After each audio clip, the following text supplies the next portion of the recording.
Lockdown से पहले गीता के घर का नजारा कुछ ऐसा था कि रोहन ऑफिस जाता था और शिविन स्कूल। जिनके घर से जाने के बाद गीता काम खत्म करके बाकी समय आराम करती थी। लेकिन लॉकडाउन के बाद ऑफिस और स्कूल घर में ही खुल गए और इससे गीता का हाल वो तो आपको देखने में ही मजा आएगा। शिविन, ओ शिविन, महाराज उठने के लिए क्या 21 तोपों की सलामी लेंगे? अरे बिस्तर से बाहर निकल, ऑनलाइन क्लास स्टार्ट होने वाली है। अरे तुम भी हद करती हो, स्पीकर की तरह चिल्लाने की क्या जरूरत है? दिख नहीं रहा मेरी कॉन्फ्रेंस चल रही है।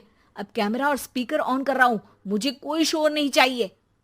इस पर जैसे ही रोहन लैपटॉप का कैमरा और स्पीकर ऑन करता है तभी कुकर की सीटी बजती है। करा लो अब इसे चुप। लॉकडाउन नहीं हुआ, मेरी मौत का फरमान जारी हो गया।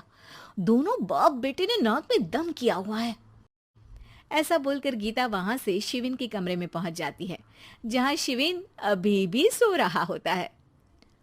ओ आलसी, अब अगर 5 मिनट में नहीं उठाना तो आज तेरा गेम और यूट्यूब कैंसिल। माँ की बात सुनकर शिविन बिना 1 मिनट गंवाए उठ खड़ा होता है। उठ गया, अभी नहाकर भी आता हूँ। ये नाटक कहीं और, मुंह पर गीला कपड़ा मार और पढ़ने बैठ। शिविन की ऑनलाइन क्लास स्टार्ट हो जाती है, जिस पर गीता उसे वहां बिठाकर रसोई में चली जाती है। थोड़ी देर में उसे कमरे से कुछ आवाज सुनाई देती है, जिसे सुनकर वो कमरे में वापस आती है। हाय राम, तुझे क्लास अटेंड करने के लिए बोला था, कैमरा ऑफ करके बिस्तर पर नाचने के लिए नहीं बोला था। मम्मी मुझे कुछ समझ नहीं आ रहा, आप बाद में पढ़ा देना ना, वैसे भी अटेंडेंस तो लगी गई है। हाँ हाँ बेटा, जरूर बन जा। तू अभी से हम सबका बाप बन जा। अरे नहीं मतलब कहाँ से लाते हो इतना दिमाग, और पढ़ाई करते हुए ये चला कहाँ जाता है? नाइस क्वेश्चन, दिमाग से पूछकर बता दूंगा। शिविन की बातों से परेशान होकर गीता उसे मारने के लिए जैसे ही आगे बढ़ती है तभी वो कमरे से बाहर भाग जाता है। अब शिविन आगे आगे और गीता हाथ में चप्पल पकड़े उसके पीछे पीछे पूरे घर में दोनों घूम रहे होते हैं। इसी बीच वो रोहन के पास पहुंच जाता है और शिविन को मारने वाली चप्पल रोहन के लैपटॉप पर जाकर गिरती है। ओए माँ! मम्मी, आप पापा को चप्पल मार रही हो? वो आज तक के रिपोर्टर, चुपचाप जाकर क्लास अटेंड कर ले, नहीं तो अगली तेरे पीछे लगेगी। इस पर शिविन वहां से चला जाता है, जिसके बाद रोहन गीता से कहता है, इस सर्कस के लिए कुछ बोलना चाहोगी? अरे क्या करूं, जब से तुम दोनों घर में रहने लगे हो, घर अपने आप ही सर्कस बन गया है और मैं तुम्हारी नौकर। कभी बेटी को संभालो तो कभी बाप के नखरे उठाओ। इन्हीं सब उथल पुथल में दिन बीतते रहते हैं, जिसमें हर रोज घर के अंदर कुछ नया सियप्पा खड़ा मिलता है, जो ज्यादातर शिविन और रोहन के ऑनलाइन स्कूल और ऑफिस से रिलेटेड ही होता है। एक सुबह, शिविन चल उठ, आज की क्लास जल्दी है।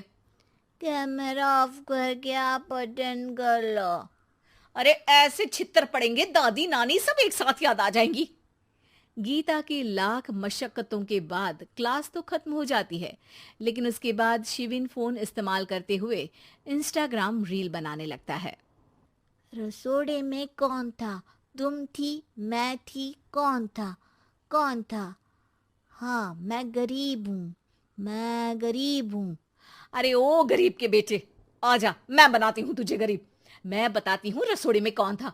पढ़ाई करने बोलो तो इनकी माँ मर जाती है, और ये पागलपंतियां जितनी मर्जी करा लो। गीता शिविन को डांट रही होती है, तभी रोहन बीच में बोल पड़ता है। अरे बच्चा ही तो है, इतना गुस्सा क्यों कर रही हो? बेटे का साथ देने की इसी एक कोशिश में अब शिविन के साथ साथ रोहन भी गीता के गुस्से की सूली पर चढ़ जाता है। अगर बेटे पर इतना ही प्यार आ रहा है तो इसे क्लास अटेंड क्यों नहीं कराते, इसका होमवर्क क्यों नहीं कराते? उस समय तो बहुत जल्दी मीटिंग आ जाती है, वो काम मैं करूं और यहाँ इस बेफिजुली की चीज में तरफदारी करके बन जाओ महान। हे भगवान, कोई तो इनके ऑफिस और स्कूल खुलवाओ, मैं इन्हें और घर में नहीं सह सकती। अरे कुछ और मांग लेती, क्योंकि तुम्हारी ये विश इस साल तो पूरी होने से रही, कोरोना। हाय नास पिटे ने जिंदगी ही बर्बाद कर दी। खाए कोई पचाए कोई, कल मुझे चुन चुन कर सबको मेरी बद्दुआ लगेगी। उन्होंने दुनिया का और इन बाप बेटे दोनों ने मेरा जीना मुश्किल कर दिया। गीता वहां से चली जाती है, जिसके बाद रोहन शिविन से कहता है, अरे तुम्हारी मम्मी इतनी भड़की हुई क्यों है? आपकी वजह से पूरा समय घर में रहते हो और उस पर कोई काम कराने की जगह बस ऑर्डर देते रहते हो। अच्छा बेटे, सारा इल्जाम मुझ पर, पूरा दिन तो वो तुम पर ही चिल्लाती है। हाँ, मतलब दोनों का 50-50 है, कुछ करना पड़ेगा। वो कहते ना, make the best out of worst. I have an idea. वैसे तुम्हारी माँ सही कहती है, बहुत जुबान चलाने लगे हो, कम बोला करो। अगली सुबह रोहन और शिविन अपनी गलती को सुधारने के लिए गीता के उठने से पहले घर का आधा काम खत्म कर देते हैं, जिसे देखकर गीता खुश हो जाती है और फिर बाकी बचा काम वो तीनों मिलकर पूरा कर लेते हैं। जिसके बाद अब वो सब मिल बांट कर हर काम में एक दूसरे की मदद करते हुए लॉकडाउन का मजा लेने लगते हैं।